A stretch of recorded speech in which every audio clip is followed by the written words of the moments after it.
여러분 안녕하십니까? MBN 종합뉴스 시작합니다. 더불어민주당이 사법개혁과 관련해 고위공직자 범죄수사처 설치 법안을 우선 처리하기로 했습니다. 공수처를 반대해온 한국당과는 23일까지만 협상하겠다고 밝히면서 충돌이 불가피할 전망입니다. 이상주 기자입니다.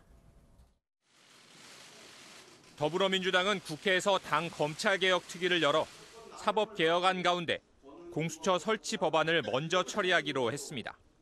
논의가 지지부진한 검경수사권 조정이나 선거법 개정은 뒤로 미루고 공수처 설치에서 신속한 성과를 내겠다는 구상입니다. 검경수사권 조정과 관련된 부분은 시간을 가지고 논의해 나가도 핵심은 공수처 설치와 관련된 부분이다 해서 이 공수처 설치에 대한 부분을 최우선적으로 집중해서 처리하는 쪽으로 진행하자. 공수처 법안 처리와 관련해 권은희 바른미래당 의원이 제안한 기소심의위원회에 대해서는 열어놓고 의논할 생각이 있다며 열린 자세를 보였습니다. 민주당은 오는 23일 여야 3당 교섭단체 회의에서 이 같은 방안을 논의할 계획인데 만약 거부한다면 한국당을 제외한 4당 공조를 추진할 계획이라고 밝혔습니다. 공수처를 신설하지 않으면 펑크난 파이어와 같은 불완전한 검찰개혁이라고 했습니다. 신속하게 처리할 수 있는 입법 전략을 논의하게 되겠습니다.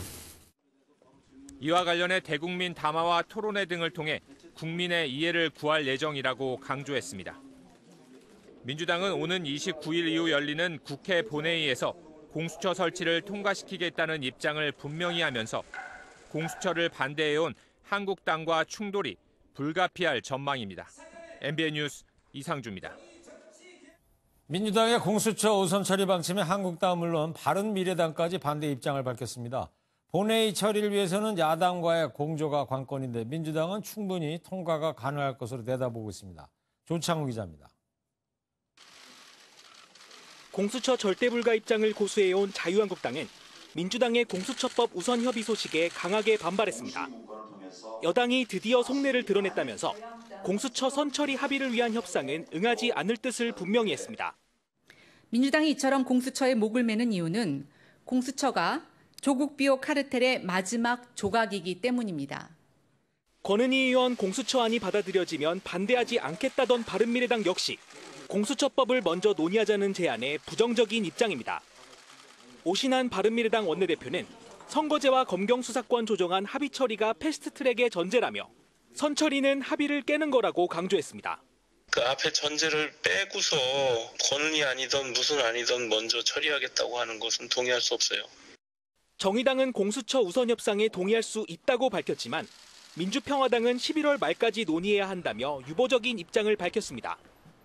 이에 대해 민주당은 진보 성향의 야당과 무소속 의원, 바른미래당의 반란표 등을 감안하면 협상을 통해 충분히 처리가 가능하다는 판단인 것으로 전해졌습니다. MBN 뉴스 조창훈입니다. 검찰이 조국 전 법무부 장관의 부인 정경심 교수에 대한 조사를 사실상 마무리한 것으로 전해졌습니다. 다만 정 교수에 대한 구속영장 청구 여부는 여전히 검토 중인 것으로 보입니다. 손기준 기자의 보도를 먼저 보시고요. 조국 장관 사퇴 이후 최대 쟁점으로 떠오른 공수처 공방, 뉴스 추적으로 쉽게 정리해드리겠습니다. 조국 전 법무부 장관의 부인인 정경심 교수가 지난 17일 7번째로 검찰에 출석한 사실이 뒤늦게 확인됐습니다. 7번째 조사에서 정 교수는 지난 6차 조사 때 마무리 못한 조서 열람 및 서명 날인을 모두 마치고 귀가했습니다. 이번 출석을 마지막으로 검찰은 정 교수에 대한 조사를 모두 마무리한 것으로 보입니다. 검찰은 지금까지의 조사 결과를 토대로 정 교수에 대한 구속영장 청구 여부를 검토 중입니다. 정 교수는 사모펀드, 웅동학원, 자녀 입시 비리, 증거인멸 의혹의 핵심 인물인 만큼 애초 구속영장 청구에 무게가 실렸습니다. 하지만 정 교수의 건강 상태가 변수로 등장했습니다. 정 교수 측 변호인단은 검찰에 뇌종양, 뇌경색 등이 명시됐지만 발급 기관 등이 빠진 입퇴원 증명서를 제출해 논란이 된 바 있습니다. 당시 변호인단은 이번 장소가 공개되는 상황을 우려했다고 주장했습니다. 현재 검찰과 변호인단은 추가 서류 제출을 두고 협의 중인 것으로 전해졌는데 실제로 정 교수의 건강 상태가 좋지 않다면 검찰이 정 교수를 불구속 기소할 가능성도 있어 보입니다. 한편 검찰은 앞서 구속영장이 기각된 조 전 장관의 동생 조모 씨를 재소환해 조사하고 나서 구속영장을 재청구할 것으로 보입니다. MB 뉴스 송기준입니다. 조국 전 법무부 장관의 사퇴에도 식지 않는 장외 집회, 이제 2라운드는 공수처 공방으로 이어지고 있습니다. 이 소식 조경진 기자와 뉴스 추적하도록 하겠습니다. 조경진 기자, 어제 여의도하고 광화문 그 집회, 양쪽 집회 열기도 대단했어요. 네, 일단 어제 여의도 검찰개혁을 촉구하는 집회 장면 먼저 보시죠. 예. 국회 앞 삼거리에 대형 스크린 4대가 설치가 됐고 서강대교 방향과 여의도 공원 방향 도로가 사람들로 가득 차 있는데요. 이 보수 진영의 광화문 집회도 한번 보시죠. 네. 세종문화회관 앞부터 이순신 장군 동상 일대까지 이 한국당은 당원과 일반 참석자를 모두 합쳐 약 10만 명가량이 모였다라고 밝혔습니다. 네. 근데 어제 집회를 보면 그동안 열렸던 거하고 좀 다른 게 이 구호가 좀 달라졌어요. 이 국회 앞에서 열린 검찰개혁 집회 현장의 구호를 한번 들어보시죠. 예. 공수처를 설치하라! 공수처를 설치하라! 이 공수처 설치를 특히 강조하고 있는데요. 검찰개혁 법안이 통과될 때까지 무기한으로 이러한 촛불 집회를 열겠다는 그런 입장입니다. 예. 그런데 광화문 보수 집회는 또 달랐습니다. 연단에 오른 황교안 대표 발언 들어보시죠. 우리가 지금 살아가고 있는데 개혁할 것은 검찰이 아니라 문재인 정권입니다. 한국당 이제 아무래도 이제 문재인 대통령의 책임으로 몰고 가려는 것 같아요. 그렇죠. 이 조국 전 장관이 사퇴는 했지만 국론 분열의 책임이 문재인 정권에 있다는 주장을 다시금 강조하고 있습니다. 예. 때문에 검찰개혁에 대해서도 반공수처, 반문재인 슬로건을 나란히 내걸면서 이 강도 높게 비판하고 있습니다. 네. 한국당의 이 반공수처, 반문재인 이 구호에 대한 다른 당의 입장은 어떻습니까? 네, 오늘 나왔습니다. 민주당에서 오늘 오후에 날을 세워서 한국당 장외 집회를 비판한 내용 보시면요. 제목부터 개혁에 대한 저항과 역대급 색깔론으로 국민 심판을 자초하고 있는 자유한국당의 동원 집회입니다. 대변인 발언 한번 들어보시죠. 네. 검찰도 설치를 찬성하고 있는 공수처를 독재를 위한 도구로 몰아붙이는 허무맹랑한 주장을 반복했고 역대급 색깔론도 동원했습니다. 정의당도 한국당이 국감 내내 시종일관 조국으로 시작해 조국으로 끝내더니 이제는 공수처 반대, 선거법 반대로 일관하고 있다고 논평을 냈습니다. 네. 게다가 이제 민주당의 경우는 공수처를 먼저 처리하겠다는 그런 입장 아니겠습니까? 한국당 패싱도 이제 불사하겠다는 건데 이렇게 서두르는 이유 뭐로 봐야 됩니까? 이 검찰개혁의 동력이 살아있는 적기이기 때문입니다. 네. 이 공수처 설치와 검경 수사권 조정 등 검찰개혁은 문 대통령 취임 일성이었잖아요. 그렇죠. 때문에 여러 의혹이 정점을 찍던 중에도 조 전 장관을 법무장관으로 임명했고 이 2달여 만에 조 전 장관이 검찰개혁의 불쏘시개 역할을 했다는 소회를 밝히고 퇴임하면서 이 검찰개혁의 공이 국회로 넘어왔고 이 촛불 집회도 서초동에서 이 국회로 옮겨온 상황입니다. 예. 오늘 이인영 원내대표 발언 수위도 높았습니다. 공수처를 반대하는 건 사법특권을 놓지 않으려는 마지막 발악이라고 말했는데 이 공수처라는 감시망이 있어야만 이 과거 최순실 국정농단과 같은 이 국가 불행이 되풀이되지 않을 것이라는 입장으로 이 드라이브를 걸고 있는 겁니다. 네. 지금 논의되고 있는 공수처안 대표적인 게 두 가지 안 아닙니까? 그래서 민주당에서는 바른미래당의 권은희 안도 협상해 볼 여지가 있다 이렇게 나오고 있는 거 아니에요? 네, 그렇습니다. 현재 패스트트랙에 올라온 2개의 공수처법은 민주당 백혜련 의원 안과 이 바른미래당 권은희 의원의 안입니다. 예. 이 차이점을 좀 짚어보면 네. 백 의원의 안에는 공수처가 기소를 할 때 특별히 심의 과정을 두지 않습니다. 하지만 권 의원 안은 일반 국민이 기소에 직접 참여합니다. 기소 과정에서 형평성을 담보하겠다는 건데 예. 이에 대해 민주당은 권 의원의 안으로 양보할 수 있다는 입장을 오늘 내비치기도 했습니다. 또 다른 거는 뭐가 있죠, 쟁점이? 이 공수처장의 임명 부분입니다. 예. 백 의원의 안을 보시면 공수처장은 추천이 5분의 4 이상의 찬성으로 이 2명의 후보를 추천하면 이 그중에 1명을 대통령이 임명하도록 하는데요. 권 의원의 안은 국회 임명 동의 없이는 대통령이 임명할 수 없도록 합니다. 그런데 네. 이 부분 역시 민주당은 협상의 여지를 뒀습니다. 그렇군요. 근데 한국당은 이 두 가지 안이 다 싫다. 공수처 자체에 이제 반대하는 입장인데 이런 식으로 공수처를 만들면은 검찰이 청와대 직속 검찰이 될 것이다. 이런 주장을 하고 있는 거죠. 그렇죠. 이 검찰보다 힘이 더 센 공수처가 이 검찰로부터 조국 전 장관 일과의 수사를 가져오고 이 정권에 편의된 범죄는 모두 감추고 이 다른 사람들은 없는 죄도 만들어낼 것이다. 이런 주장을 펼치고 있는데요. 즉 공수처 설치는 조국 부활, 문재인 정권의 비리를 덮기 위한 것이다. 이런 주장하고 있습니다. 이 때문에 한국당은 이 검찰의 독립성 확보를 위해서는 원내 사법개혁특별위원회를 가동해서 검찰 인사, 예산, 감찰 독립을 위한 법안을 제출하겠다. 이제 그런 입장입니다. 네. 민주당만 공수처를 우선 처리하겠다는 이게 가능할까요? 야3당의 움직임이 관건입니다. 네. 민주당은 한국당을 빼고서라도 지금 합의를 통해서 이달 안에 국회 본회의에 부의하겠다는 그런 전략을 짜고 있는데요. 29일인 거죠, 현재? 네. 때문에 캐스팅 보터인 바른미래당이 요구하는 사항까지도 일정 부분을 수용하는 방안도 지금 검토 중입니다. 네. 자, 내일하고 오는 수요일에 교섭단체 3당 원내대표 회동이 예정돼 있지 않습니까? 네. 자, 조국 공방에서 이어지는 공수처 공방. 이번 주가 이제 분수령이 될 것 같습니다. 조경진 기자였습니다. 네, 다음 소식입니다. 유사시의 서해 NLL 인근에 북한 관할 무인도인 한박도를 초토화할 계획을 세웠다는 우리 해병대 사령관의 발언을 두고서 북한 매체가 맹비난에 나섰습니다. 지난 연평도 포격 사건까지 거론했습니다. 홍주환 기자입니다. 북한의 대남선전 매체인 우리민족끼리 TV가 어제 홈페이지에 올린 영상입니다. 제목은 연평도를 벌써 잊었는가입니다.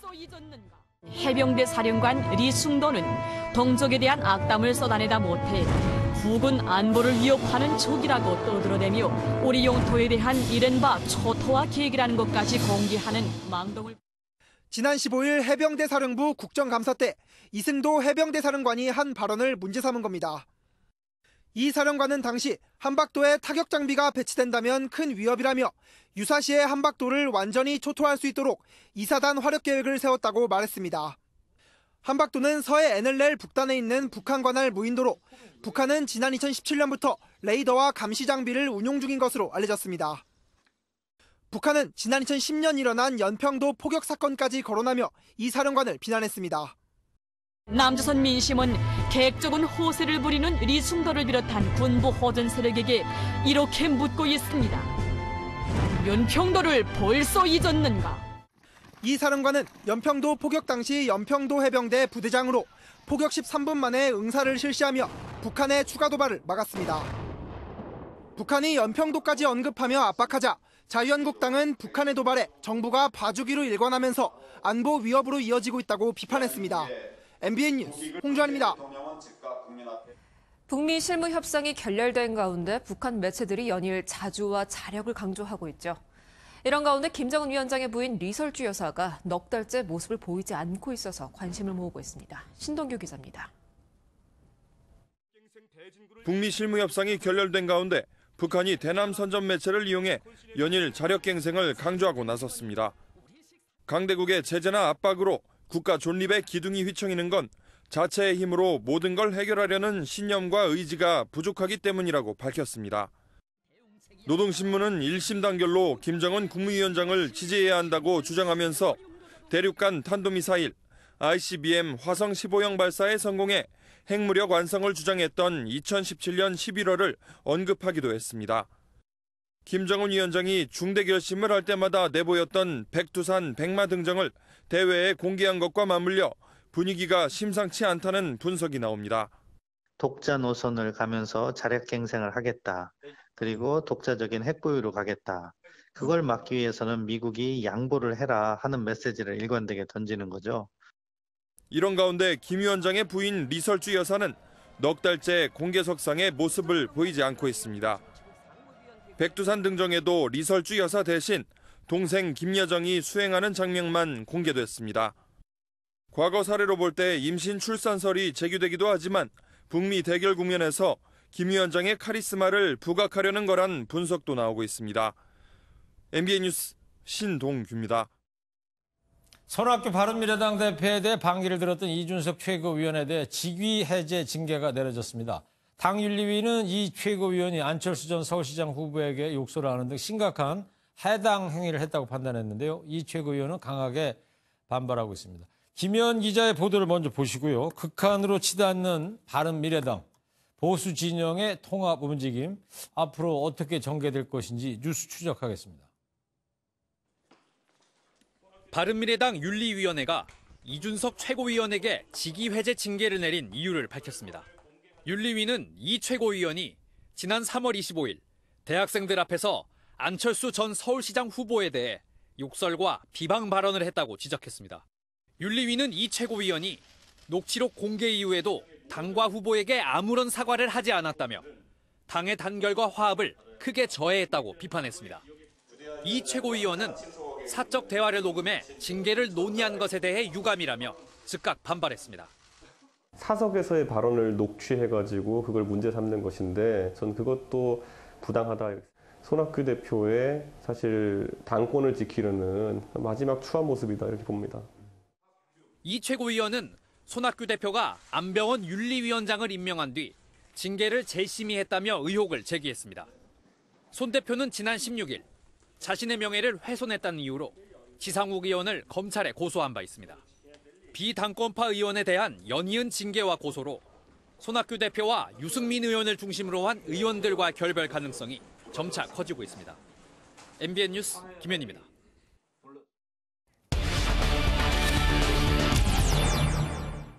네, 앞서 보신 대로 바른미래당 분당이 초일게 들어가면서 보수 통합 움직임도 빨라지고 있습니다. 황교안 자유한국당 대표 또 유승민 바른미래당 의원이 공개적으로 보수 통합을 위한 의지를 피력하기도 했는데요. 정치부 전정인 기자와 이 뉴스 추적하도록 하겠습니다. 정 기자, MBN이 최근 단독 보도한 거 보면 12월쯤 되면 보수 통합이 본격화될 것이다, 논의가. 근데 왜 이렇게 늦게 이루어지고 것 같습니까? 네, 황교안 자유한국당 대표와 유승민 바른미래당 의원이 모두 보수 통합을 위해 만날 수 있다는 입장을 밝혔는데요. 예. 먼저 두 사람의 발언을 직접 들어보겠습니다. 개혁적인 어떤 중도보수 정치의 길이라고 생각을 하고 그 길 위로 어떤 세력이든지 그 길 위로 같이 뜻을 합치겠다면 저희들 대화의 문은 언제든지 열려 있습니다. 대의를 생각하면 소화를 내려놓을 수 있는 것이죠. 그 과정에서 여러 가지 의견들이 있을 수 있습니다. 이런 것들을 다 모아서 대통합을 이루어가도록 그렇게 노력을 하겠습니다. 네, 두 사람이 보수 통합 논의를 공식화하긴 했는데 실제 만남까지는 시간이 더 걸릴 것으로 보입니다. 그러니까 보수 통합에 대한 공감대는 형성이 됐는데 이제 시간은 좀 더 걸릴 것 같다. 뭐 특별한 사정이 뭐가 있습니까? 네, 한국당이나 바른미래당이나 모두 당내 사정이 복잡하기 때문인데요. 네. 먼저 한국당 사정을 들여다보면 한국당 주축 세력이라고 할 수 있는 친박계에서 유 의원에 대한 반대 기류가 여전히 강합니다. 친박계 핵심이라고 할 수 있는 김재원 의원은 유 의원을 겨냥해 구역질 나는 행보라고 비판한 한 보수 농객의 글을 동료 의원들에게 보내기도 했는데요. 네. 보수 대통합을 꿈꾸는 황 대표 입장에선 유승민을 끌어들이면 당내 친박계와 우리 공화당의 이탈이 이어질 수 있어 고민이 클 수밖에 없는 겁니다.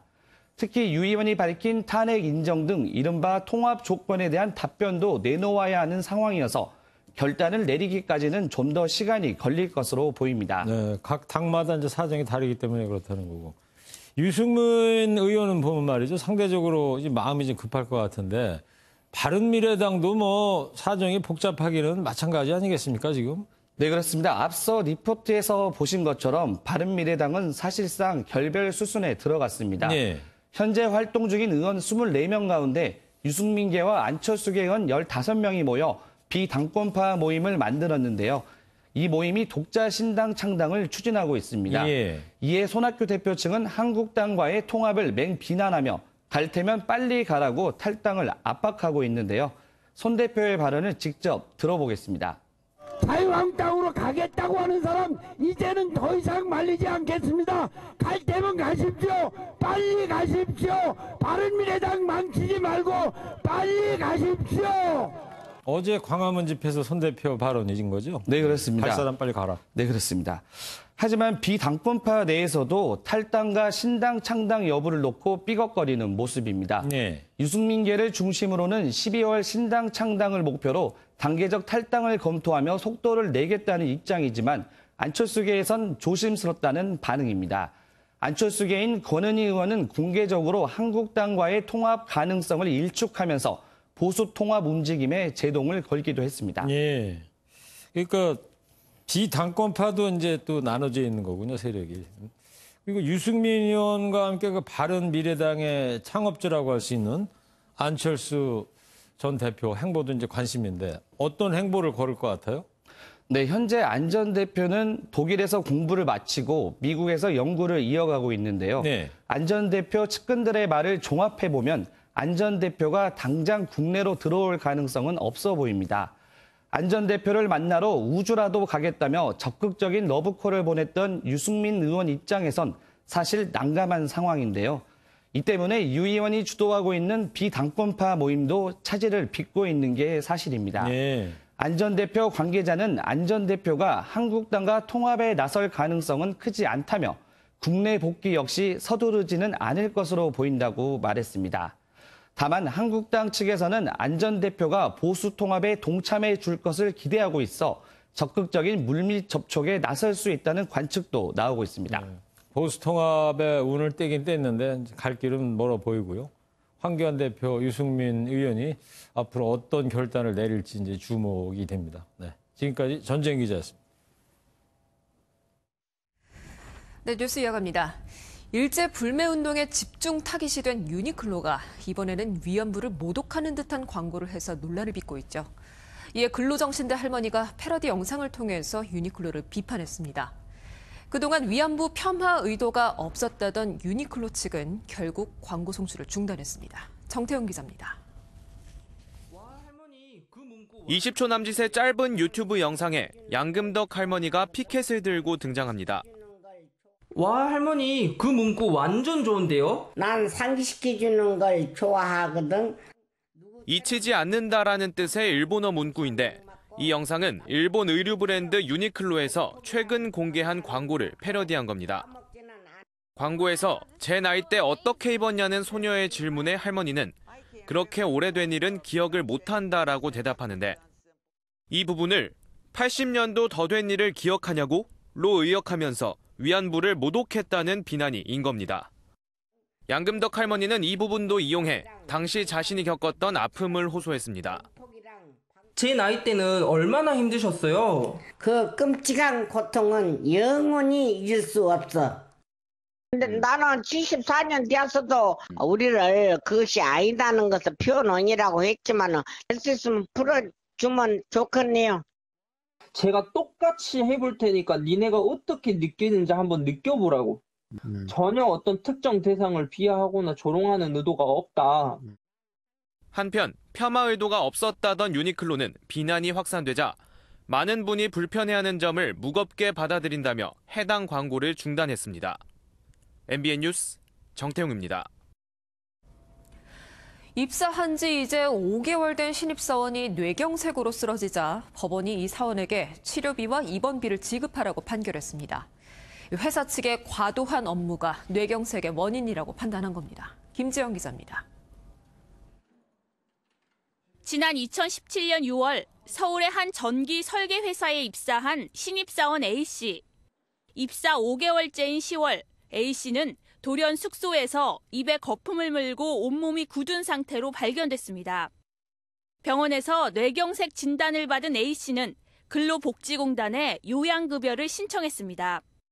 하지만 돌아온 답변은 지급 거부였습니다.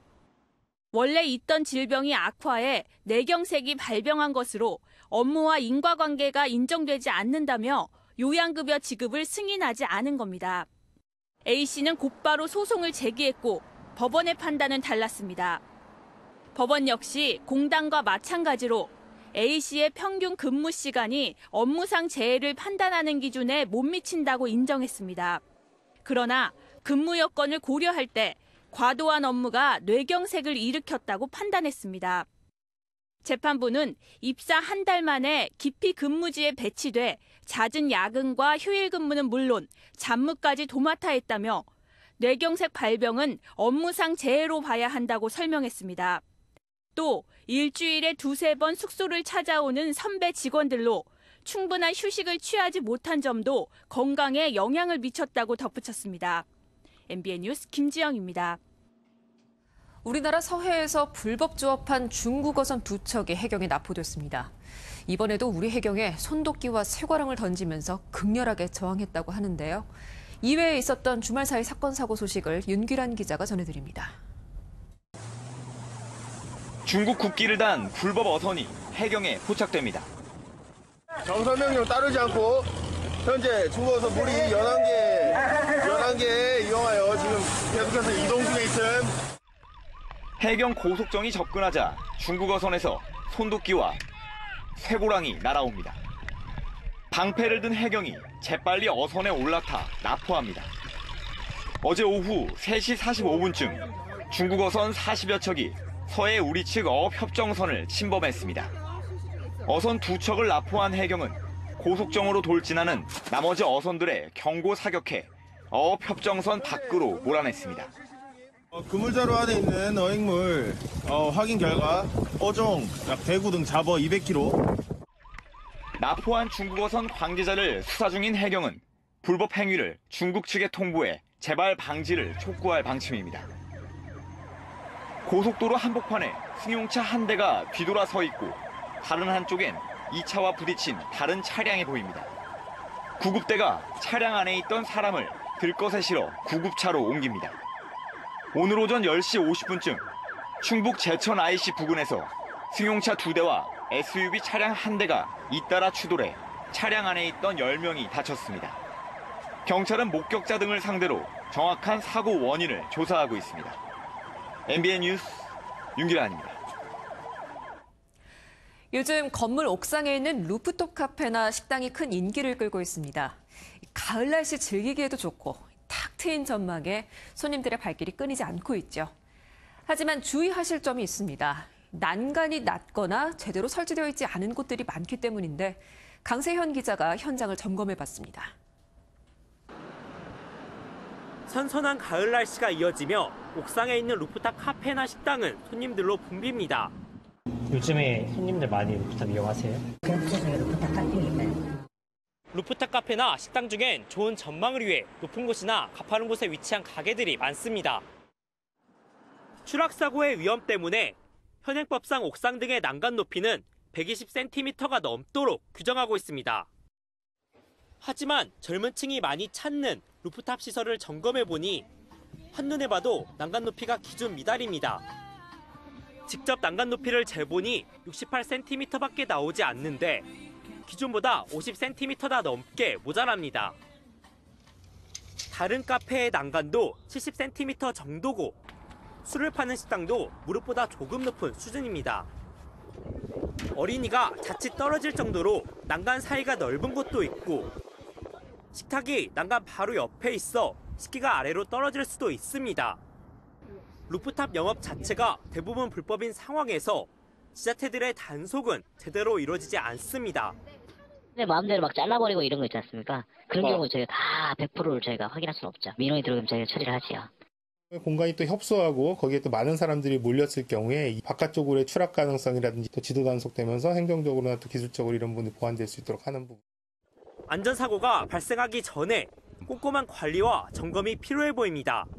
MBN 뉴스 강세현입니다. 아파트 건설 등의 개발 사업 중에 땅에서 문화재가 나온다면 그 공사는 모두 멈춰야 합니다. 이후 어떤 문화재인지 조사 발굴 작업에 들어가는데 그 비용은 모두 시행사가 떠안습니다. 그래서 문화재 발견 사실을 숨기거나 몰래 훼손하는 일이 벌어지고 있다고 하는데요. 조일호 기자가 취재했습니다. 서울의 한 재개발 현장. 공사는 하지 않고 문화재 연구기관 직원들이 측량과 발굴 작업에 한창입니다. 땅속에 유물이 묻혀 있는 것으로 추정되기 때문입니다.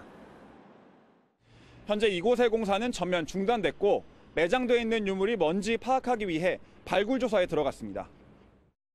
이때 드는 발굴 비용은 시행사가 전액 부담하게 돼 있습니다. 무분별한 난개발로부터 문화재를 지키기 위한 법적 장치입니다. 문제는 발굴엔 통상 수개월이 걸리고 비용도 막대하게 투입되는 만큼 부담을 느낀 일부 시행사가 몰래 문화재를 훼손하는 경우가 발생한다는 점입니다. 훼손권이 아예 없다고는 말씀드리긴 어렵고요. 진짜 극단적인 경우로 지금 그렇게 해서 세금의 그쪽을 아예 다 밀어버리면 그게 훼손 아니겠어요? 실제로 발굴 조사가 필요한 곳을 훼손하거나 심지어 문화재를 파괴하는 행위도 심심치 않게 적발됩니다. 이를 막으려고 다른 나라들은 발굴 조사 비용을 국가가 부담하거나 일부를 지원하기도 합니다. 문화재 보호를 위해서 규제는 불가피하지만은 문화재의 보존을 위해서라도 국가가 더욱 적극적인 노력을 해야 한다고. 소리 소문 없이 사라지는 유물들. 문화재 당국의 대책 마련이 시급합니다. MBN 뉴스 조일호입니다. 지난 2007년 정부가 로봇산업 육성 차원에서 인천과 경남 창원 이렇게 두 곳을 로봇랜드 사업지로 선정을 했습니다. 그중에 창원은 지난달에 문을 열었는데 인천은 어찌된 일인지 깜깜무소식입니다. 12년째 조용한 이유는 바로 땅값에 있었습니다. 노승환 기자입니다. 지난 2007년 정부가 선정한 로봇랜드 사업지는 인천과 창원 두 곳입니다. 그중 창원은 지난달 12년 만에 125만 제곱미터 규모의 테마파크와 연구개발 단지를 개장했습니다. 하지만 인천은 여태 제자리 걸음입니다. 부지는 12년 전 모습 거의 그대로이고 지원단지라는 이름의 건물 2동만 덩그러니 서 있습니다. 인천시는 12년이 지난 지금에서야 사업계획을 세우고 있습니다. 행정 절차와 남은 설계 기간을 감안하면 이곳 인천 로봇랜드는 앞으로도 몇 년간은 착공이 어려운 상태입니다. 민간 사업자를 내세워놓고 재정난을 이유로 인천시 소유인 땅을 지나치게 비싸게 팔려던 게 화근이었습니다. 인천 로봇랜드 부지는 3.3제곱미터당 11만 원 선. 하지만 인천시가 10년 전 제시한 가격은 무려 21배나 비싼 236만 원이었습니다. 결국 사업자는 손을 뗐고 인천시는 허송세월만 보냈습니다. 사실은 이제 우리 인천시가 원대가 있다 보니 그걸 이렇게 지난 게 아니고요. 반쪽짜리 지원단지에는 이미 정부 지원금 600억 원이 투입됐습니다. 사업이 무한정 지연돼도 사업을 취소하거나 사업권을 반납한다는 규정도 없습니다. MBN 뉴스 노승환입니다.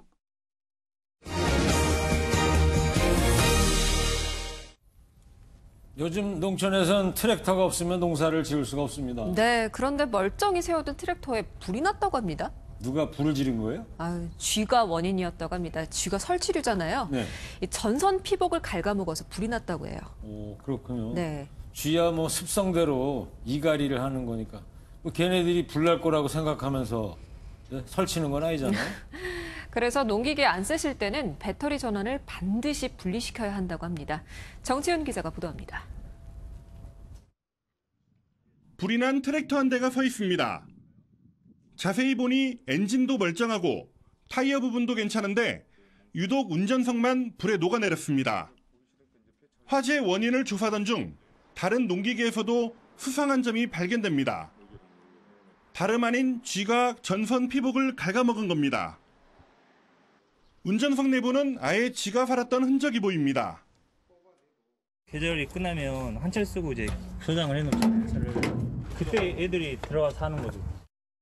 수확을 마친 후 농기계를 깨끗하게 세척했다 하더라도 이처럼 기계 한쪽에는 쥐들이 좋아하는 나달이 남아 있습니다. 똑같은 조건으로 실험했습니다. 전기를 연결하자 벗겨진 전선에 불이 붙으며 순식간에 내장재와 지푸라기까지 타들어갑니다. 지난 1년간 농기계에 발생한 화재는 244건, 그 가운데 전기적 요인은 78건에 달합니다. 트랙터나 콤바인 세척을 깨끗이 해주시고 배터리 전원을 분리해 주시면. 예전에는 농작물을 갉아먹어 애를 태웠던 쥐가 이제는 값비싼 농기계를 노리고 있습니다. MBN 뉴스 정철입니다. 어제 서울공항에서는 공군 창군 70주년을 기념하는 블랙이글스 전투기 에어쇼가 아주 화려하게 열렸는데요. 전투기 조종대를 독도 경비대원과 천주교 신부님 등 일반 국민들이 잡아서 눈길을 끌었습니다. 어떤 모습이었는지 확인해 보시죠. 이병주 기자입니다. 색색깔의 비행운을 남기며 전투기들이 고개 비행을 선보입니다. 공군 창군 70주년을 축하하기 위한 공군 특수비행팀 블랙이글스의 에어쇼입니다. 특히 국민조종사 7명도 영공을 누벼 행사에 의미를 더했습니다. 여기에는 지난 7월 독도 상공을 침범한 러시아 항공기 사건을 지켜본 독도 경비대원도 포함됐습니다. 이번 기회를 통해서 우리나라 대한민국 공군 조종사분들이 얼마나 고생하셔서 나라를 지키시는지 알 수 있는 기회가 되었고, 공군에서 군종장교를 한 예비역 대위 신부도 영공을 누비며 대한민국 공군의 발전을 기원했습니다. 하늘을 날며 우리 대한민국의 발전과 대한민국 공군의 또 비상을 위해서 기도하고 내려왔습니다. 대한민국 공군 화이팅! 대한민국 화이팅! 7명의 국민조종사들은 비행에 앞서 급격한 중력 변화와 같은 실전 훈련을 견뎌냈고 조종사의 상징인 빨간 마후라를 두르게 됐습니다. 공군은 이제 지난날의 희생과 헌신, 도전의 역사를 기억하며 창군 100주년을 향해 도약해 나갈 것입니다. 공군의 임무를 국민들에게 소개하는 국민조종사는 2007년부터 시작해 현재까지 33명이 선발됐습니다. MBN 뉴스 이병주입니다. 아프리카 돼지열병이 사그라지기도 전에 이번에는 충남 아산에서 조류 인플루엔자 AI 바이러스가 검출됐습니다. 고병원성으로 의심되는 상황이라 당국에 비상이 걸렸습니다. 박상호 기자입니다. 지난 15일 충남 아산 공곡동 곡교천 주변에서 채취한 야생조류 분변에서 AI 바이러스가 검출됐습니다. 국립환경과학원은 분변 시료 한 건을 분석한 결과 고병원성으로 의심되는 H5형 AI 바이러스로 확인됐다고 밝혔습니다. H5형이나 H7형이 나오면 일단 고병성일 가능성이 있어서 이렇게 미리 알려줘서 대응을 할 수 있도록. 환경과학원은 정밀 검사를 거쳐 정확한 유전형과 병원성을 확인할 계획입니다. 고병원성 여부를 최종 확인하는 데는 하루 이틀 정도 소요될 전망입니다.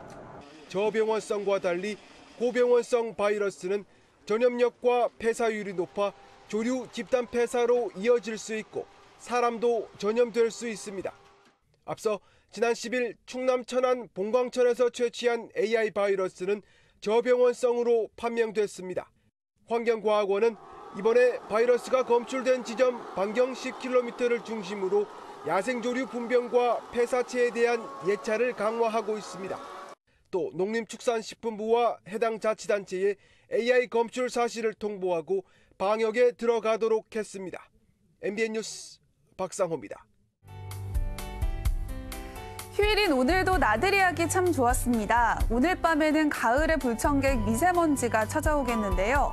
대기가 정체된 데다가 국외 미세먼지가 날아오면서 중서부를 중심으로 공기가 탁하겠습니다. 특히 서울과 경기, 인천은 올가을 첫 고농도 미세먼지 예비 저감 조치가 발령됐으니까요. 참고하셔야겠습니다. 미세먼지 때문에 하늘이 다소 뿌옇게 보이는 것만 아니면 내일도 하늘 자체는 맑겠습니다. 한낮에 서울이 24도, 대구 23도로 온화하겠고요. 일교차가 크겠습니다. 한편 제20호 태풍 너구리와 21호 태풍 부활로이가 북상하고 있습니다. 이 두 개의 태풍 모두 일본을 향하고 있기 때문에 우리나라에는 큰 피해 없을 것으로 예상됩니다. 오늘도 하늘이 대체로 맑았습니다. 밤부터는 곳곳에 안개가 짙게 끼겠습니다. 내일 중부지방 아침 기온 10도 안팎으로 쌀쌀하겠고요. 한낮에는 부산이 23도 선으로 포근하겠습니다. 동해안 지방 강릉의 아침 기온 12도, 낮 기온 23도로 일교차가 크겠습니다. 당분간 예년보다 따뜻한 가을 날씨가 이어지겠고요. 주 후반부터는 서늘해지겠습니다. 날씨였습니다.